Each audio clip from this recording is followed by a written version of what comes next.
ఇంటికైనా సరిగా అన్నం తినమని హాస్టల్కి వస్తే హాస్టల్ కూడా సరిగా పెట్టారు చూడండి సార్. అసలు ఏం చదువుకో చెప్పండి సార్.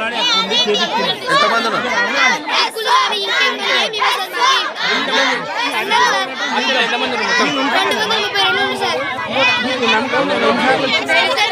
ఓకే సార్, మేము వచ్చిన వరకు ఓకే సార్. ఇప్పుడే కాదు సార్, ఆమె ఎప్పుడైతే వచ్చిందో అప్పటి నుంచి ఇదే సార్. మా అక్క వాళ్ళు కూడా ఉంది సార్. వాళ్ళు కూడా ఇట్లా పెట్టండి సార్, వాళ్ళకి ధైర్యం లేక చెప్పలేరు. మేము ఆగలేము సార్. మేము తినట్టుందే మాకు నెక్స్ట్ వాళ్ళు